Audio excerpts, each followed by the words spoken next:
Hey everybody, we are back here at the final table of the fall top 8 here at the Covenant store, and what a wild top 8 it has been. We've seen a lot of great games, and both these players, Tim and Matt, have gone through a lot of really incredible competition to get here. Matt's over on the left playing the Baratheons, House of Dreams with the Iron Throne, auto win dominance. He's playing an Asshai variant of that deck, and then we have Tim on the right, old Tim Bleeds row. He's playing his classic Martell Hollow Hill, and we're going to get this game going. I'm joined by none other than Robert. Hi, guys. And we're going to hopefully keep you guys up to speed on what's going on in this game. We'll do our best. Starting off, of course, there's a draw of 7 cards and 6 cards over on the Baratheon side. Now, let's talk House of Dreams for a sec while we're here. Is it balanced enough? I think so. Ultimately, it's certainly a powerful effect, just because it gets it in play, makes it immune, all that stuff is obvious. But this makes setup a goodly bit more difficult for most decks. Asshai, at least Matt's Asshai deck, is one of those decks that I think can really contend well, because he runs a lot of cheap, if not zero cost, reduce locations. So you see Bay of Ice and a Sea right off the bat, along with his Dragonstone Convert. But he has way more than that. He's going to run Seat of Power and all that kind of thing to really accelerate his curve and get the things he needs out real quick. So, all right. First spot. So, yeah, we'll start it off here. We've got Tim with Loyalty Money Can Buy, a nice kind of bide my time plot. We also have Matt over here with Power of Faith, which is always an excellent plot. And, you know, you'll see a lot of holy decks that actually run Power of Faith maybe on second turn. They get set up first turn and then go. Matt's deck's quick enough that he just goes for it turn 1, That's and right. We'll see why here. And Matt's deck is quick enough for the standard reason, as you might expect, and that is power. He's probably entirely unconcerned that his claim is being lowered by 1 here, because he's going to be focusing on renown and winning unopposed challenges and then winning dominance and all that kind of a thing, which is really what's going to make him win the game. Word. So he's going to throw down a Refugee here, which we've seen, and Veil Refugee, so he is splashing the neutral. And he's also throwing down the Acolyte of the Flame, which gives +1 strength while it's standing. Pretty easy to do on a Power of Faith turn. That's right. And this is, of course, is a pre-FAQ side deck. It's running those Refugees aplenty, and that's another thing that he did back in the day to facilitate his otherwise impaired setup and all that kind of a thing. So you're going to see those serving as fodder, and extra icon support is needed. But after the FAQ, he did a very, very nice reassessment of his deck, and I really don't think it lost too much. It certainly functions differently, but it's as scary as it used to be, if not Absolutely. more so.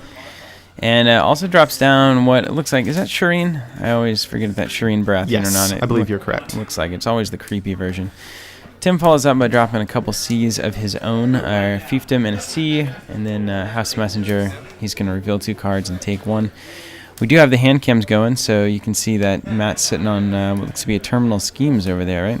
Also, I think we should reconsider renaming Tim from Bleeds to Snaps, because he makes the most, crisp snapping sounds with his cards, drawing, playing, putting them into his hand. I mean, just listen as the game goes on. It's just snap. He's a card snapper. That's right. and he's going to drop the Dormus Paramour here, which of course is a kind of a high costed character, but when you win a challenge, you can sack it to draw 2 cards. So that's right. You know how Martell players, especially Tim, loves the card draw. You know how those Martells are. They love cards. Just give me more cards. And like I said, Matt over here sitting on what looks to be a suite of 3 really good events, Terminal Schemes being at the forefront, and that's going to play a big role in anything that Tim wants to get out, although these Martell decks like this, especially his, not particularly juicy in the character department until Red Viper hits the table, and then it's, you're not going to be able to event him away. Yep. So drops yet another kind of utility character, the Palace Spy, and we have an earthquake going on here, so yes. Bear with us for a second. Sucked off into a black hole that is Game of Thrones. It was the Orphan play, I think they did that. So Orphan of Greenblood comes out as well. Taking some Ikes. Taking some icons away from the old Dragonstone Convert. And we're going to actually be able to see if that Palace Spy ultimately is going to pay off, because having 2 influence for the rest of the game, I think, will. And I think that's a good play ultimately for the Martell deck here and for Tim. All right, so we're back in stable mode. Looks like Acolyte of the Flame and Shireen are going to go at it here. 1 power. And man, how nice is it to not have to kneel to do that? It is super nice. That's one of the things that Lannister, until very recently, because I play Lannister, didn't really have the privilege of indulging in because there wasn't really any need to. But even just with Lancel in the meta right now, Lannister is kind of running some Power of Faith, and it's tremendous fun. It's a lot of not kneeling. And get good. I'm really excited to see these Altars of Fire go off. There's 2 in play. And so when he wins an intrigue challenge, he gets to trigger those once each and look at Tim's hand to see what's in there. And that's going to be vicious.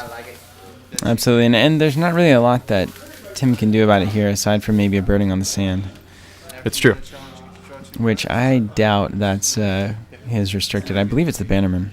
Yes. I think that was kind of standard for a long time there. But we'll see. What's he going to do? He's thinking. He doesn't like that at all. He's thinking about that terminal schemes, maybe. Mm-hmm. Okay. I had to. Yeah.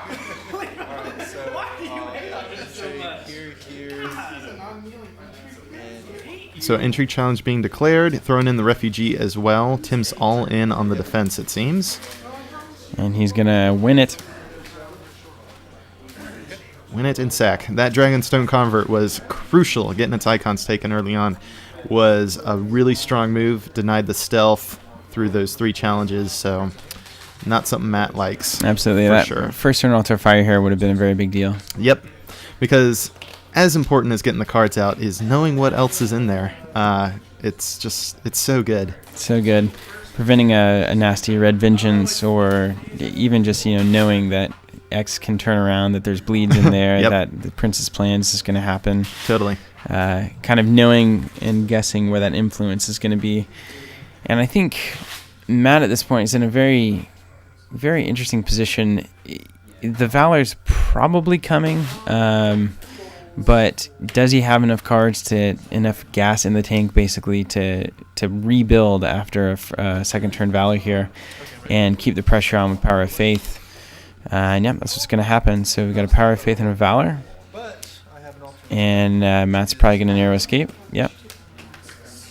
And he's going to cancel it with He Calls It Thinking. Big cancel. Narrow escape, so cancelable. Yes. Yes, it is a great card, but it can be dealt with pretty handily and if you just have the right tools. Altar of Fire sure would have prevented that play. Yeah, man. Yeah, that sucks.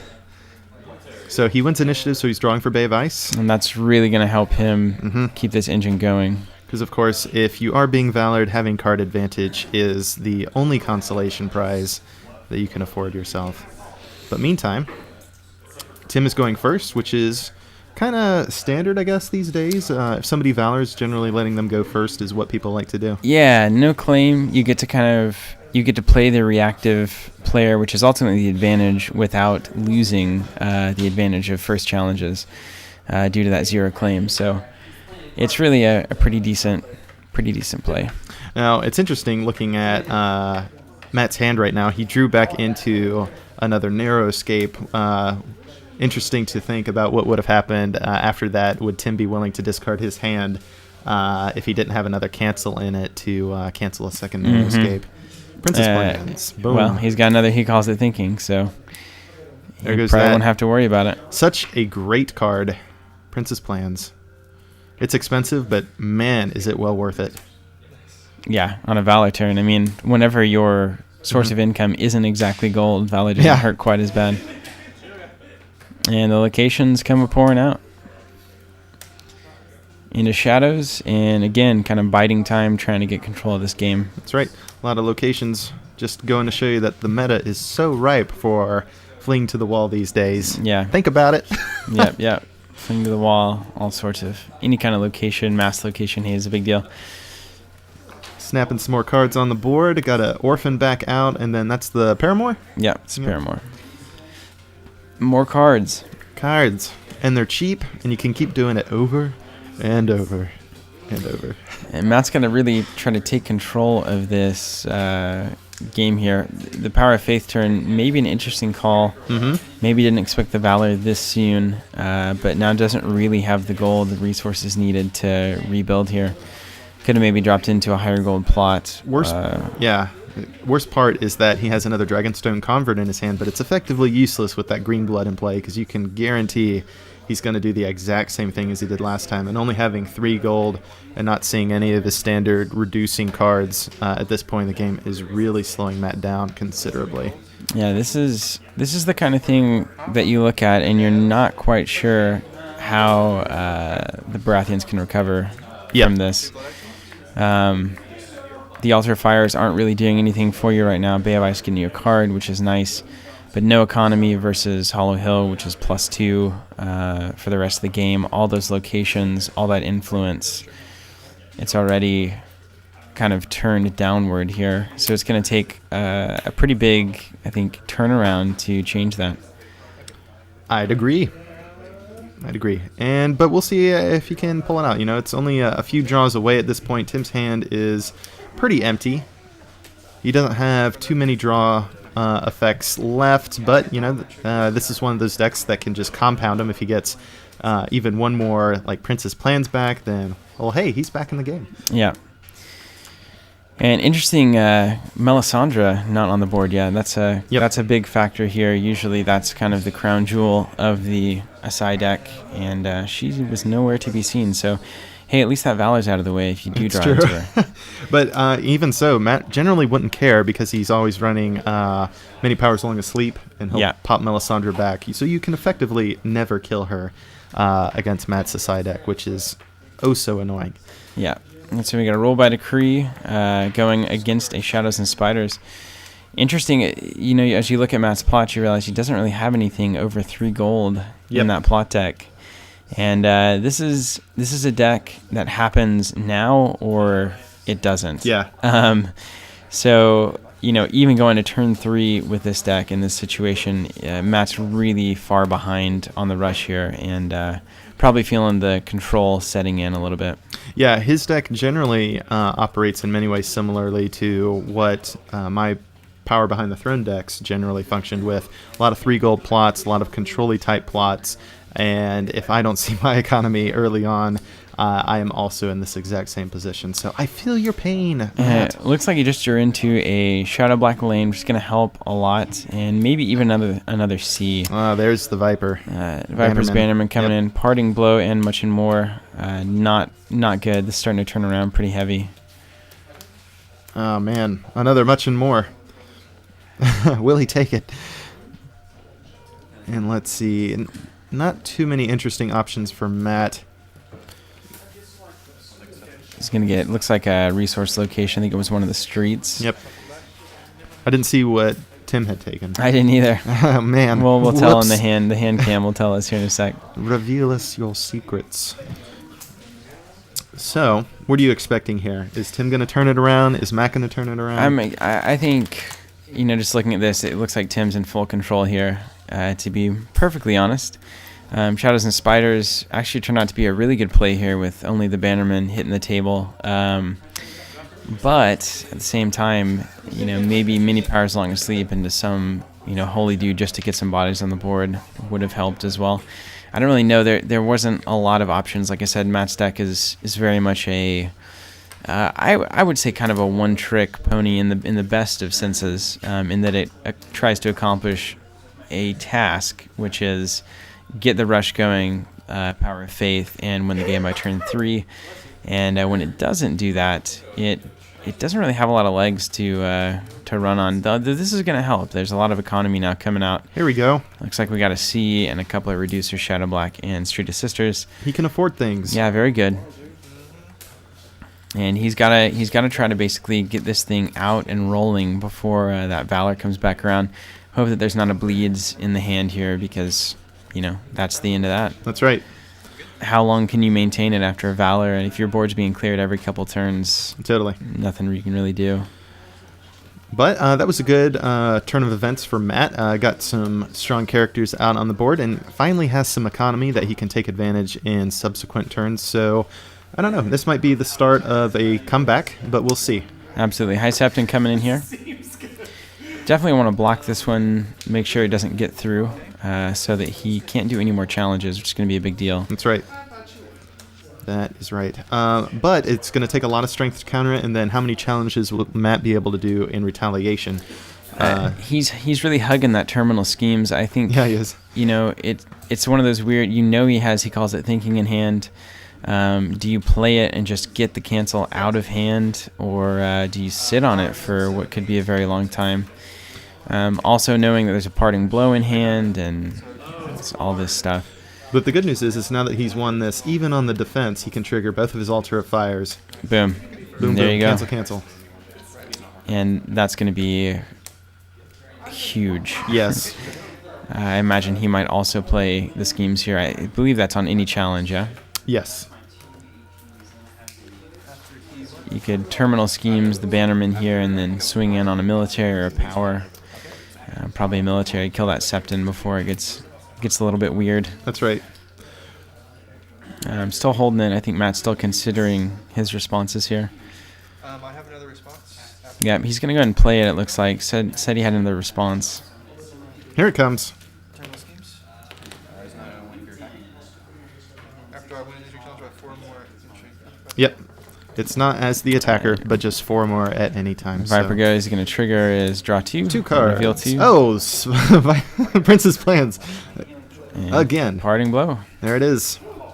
We're all done. So this is a strong rebuild here, though, for Matt. Yep. If only he had more Power of Faiths. Again, I think maybe if he had held that second turn Power of Faith, I think he just didn't expect. And there you go. There's the bleeds. That's pretty much what you would expect. The Narrow Escape rears its ugly head. Yeah, he's going to check it. Okay. Which is a really good move on Matt's part, if only to get that Prince's Plans out of there. That is a huge deal, because you don't want those cancels coming back. It would just turn into a quagmire real quick. Yeah. This is not a bad idea. Not a bad deal at all. And hopefully he can win initiative, get an extra draw from Bay of Ice, all that good stuff. And he effectively negated the additional death draw of Viper's Bannerman as well. Mm-hmm. Yeah, lots of good stuff. And High Septon is immune to triggered effects, I believe, so Yep. Bleeds doesn't hit him. Man, this is quite a game right now. Really intense. Look at these locations. Woo! Just Crazy. lots of them. There's just locations everywhere these Yep. days. And mini powers, maybe? Let's see. Mini powers versus breaking and entering. Nice. So 5 versus 4 initiative. Well, no, wait. Yeah, Tim's has a lot of boostings going on, so it's totally his call. And Dragonstone comes back out. That is such a good card. Such a good card. One of my favorites for Baratheon. Yeah, it's excellent. Well costed, super great. Love it. And let's see, what did Matt get? He got a something of the light. Can I remember what that first one is? Is it was that Zealot? Zealot. Zealot Yeah, of the Light. Zealot of the Light. Another convert, and it looks like some sort of Another C over there, isn't it? yeah, In his maybe. hand. So another Paramore there for Tim. We're going to really just be churning through that deck, which is ultimately what this Martell deck in particular likes to do. That's right. It's a draw deck for sure. You have a lot of tools, and if you can draw into all of them, then you're pretty much ready for anything, especially after checking your hand to Narrow Escape. Mm-hmm. And there's an Arian Martell. How about that character? Doesn't get enough love. That's an excellent character. Nuts. And followed by Edric Dane. The only thing that's really hurting Tim right now is no military icons. He's got this lovely two-claim plot, but Matt's probably going to empty his hand, so those intrigue challenges won't really amount to much. And stealing 2 powers, of course, is great, but 2-claim challenges is what military is all about. So And it's I think kind of a shame to waste it. Yeah, Matt's going to find himself in the same situation Yeah, here. it's true. He used to play into that Power of Faith turn. Yeah. There's a Zealot. So Zealot comes out. Waiting for the convert. Another Dragonstone convert. And Dragonstone Convert comes out as well. There you go. This will be the Battle of the Altar of Fire. That's right. Yeah, that's it. It's going to be difficult for Tim because Matt really has. There it is. There's the military Serio icon. comes out. This is the swing right here. Yep. There's no way to contend with this. Nope. So no cards in hand. Opening up with military is the smartest thing you can do. 2 claim coming in. And Tim is doing it. But Shear's been sitting there for a while. This is the perfect time for him to show up. Yep. Oh man, both the converts biting the big one. This That this is has not turned good. dramatically. It's going to force Matt into a Valor, and it's just the last thing you want to do against this deck.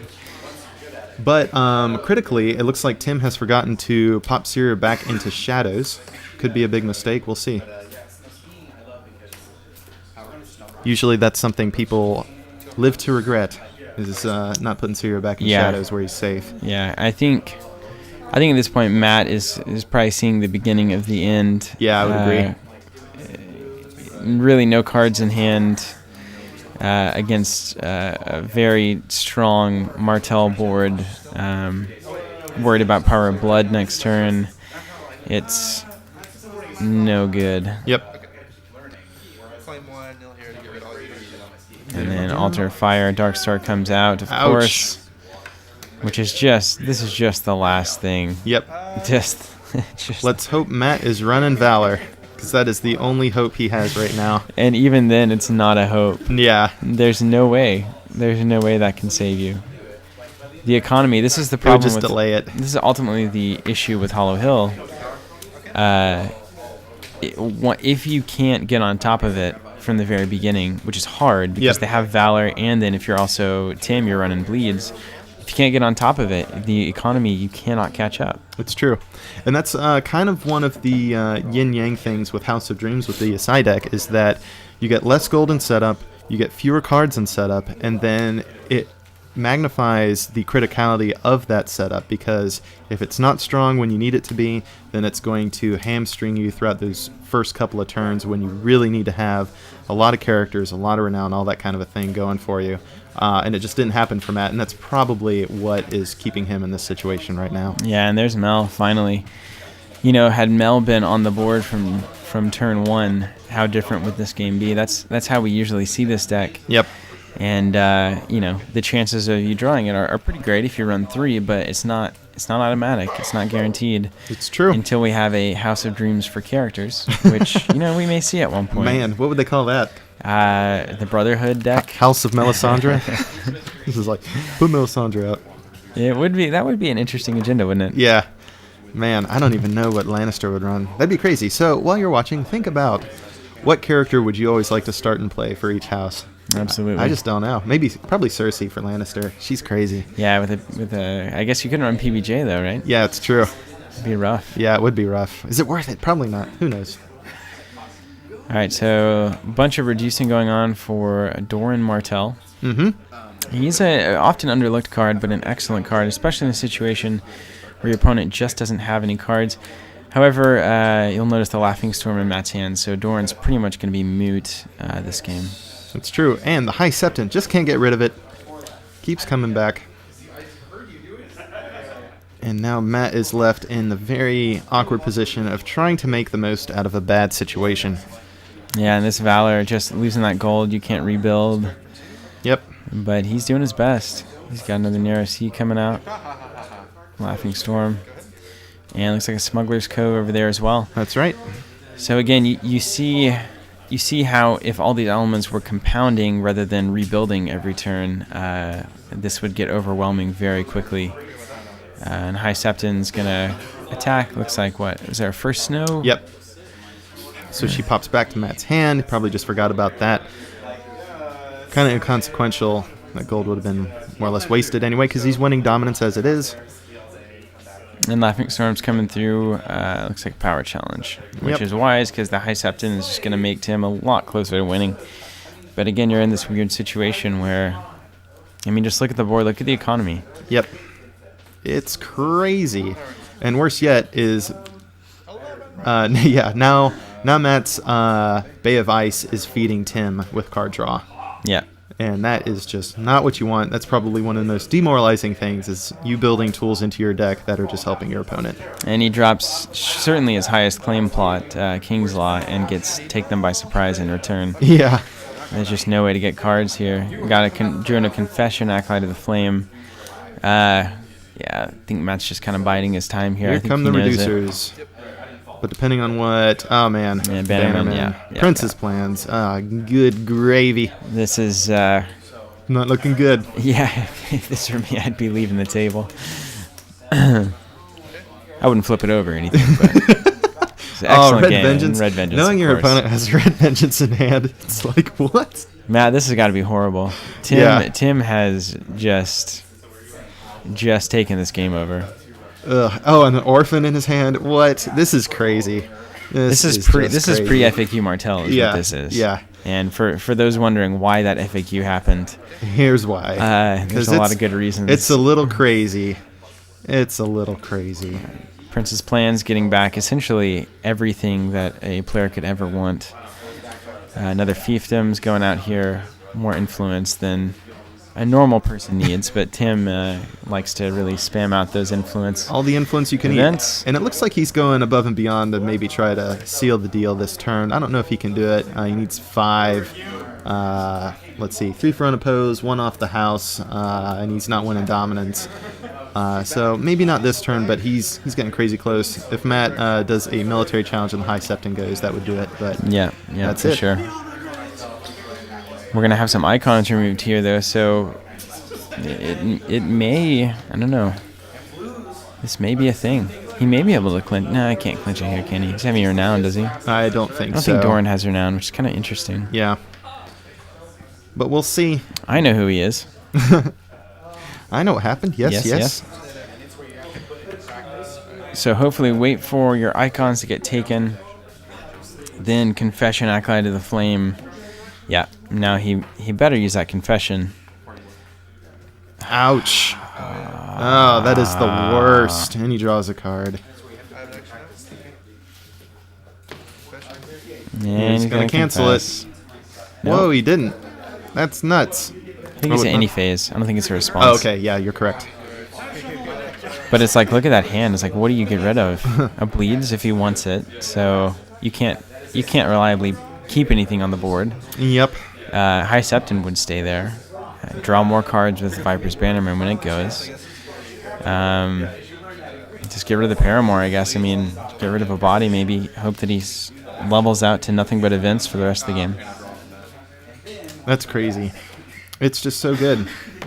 But yeah, pre-FAQ Martell. You're looking at it. And this was what more or less every Martell player was running, with a few exceptions, around the Tulsa meta for several months. Mm-hmm. I think Tim and Josh really were honing in on this deck. Tim spent a lot of time with it, played a lot of Thrones with it. Yep. Was always coming to the store to test it and try to make it better, which you've seen the fruits of that labor here. And then Fantasy Flight went and ruined everything. Yeah. They went and ruined everything. In a good way. Well, they saved us. I but, am saying that so sarcastically, I can't even tell you. I could sense it actually through the microphone. I think everyone can even. Retal. And a retaliation. Man, imagine this post FAQ. I know, right? This deck is so illegal. So, meantime, Matt's going first because he has to. And yeah, he draws into a Sea Road and a Narrow Escape, so there's nothing to do there. Not even enough icons to put up a defense. And he's essentially said this is games. He's just going to show him what he's talking about. So, excellently played on both ends. I think what we saw here is just a percentage of matches are going to go like this. A percentage of matches may have gone the other way with a different draw from Matt and from Tim. But I think the Martell deck has the advantage in this match. I think totally. All you need is you have a Valor to bide your time. You have bleeds to buy your time. You've got so much card draw in the deck. You're probably gonna get the tools you need before this rush can really clinch it down. Now I've seen Matt's deck, go. It can go. Turn 1 go to the moon. But aside from those really just gorgeous dream draws, I think that was how this is going to end up. So there you have it. Top 8 champion goes to Tim Rowe. Congratulations, Tim, from all of us at the Covenant store. And congratulations to getting the finals, Matt. This is excellent. I think we saw 2 great decks going on here. Nice Baratheon, Holy Power Rush with House of Dreams. Of course, the new agenda. And then versus kind of the standard Martell Hollow Hill, but tweaked to the max. Yeah. And it has a lot of, Tim's personal touches in there. This isn't necessarily a deck that you'd just find in a random Martell Hollow Hill build. Right. There's a lot of interesting things, one of which I think is a Palace Spy. That's a big innovation. I agree. So thanks, guys, for watching. We'll have the next top 8 coming down the pipe here real soon. So the action never stops around here. Never stops. If you like Game of Thrones, of course, subscribe to the channel, and you will always be alerted whenever those videos go up. Or if you like Netrunner or Star Wars or really anything. Yeah. If you like games, then do you check like us having out. a good time? And you can also support what we're doing here anytime, of course, by going over to teamcovenant.com, post a blog, start some discussions, just spread the word about tabletop gaming. And if you would like to support us monetarily in exchange for great products, you can do that too at teamcovenant.com/store. So check us out there, and thanks for watching. We'll catch you next time. Take care, guys.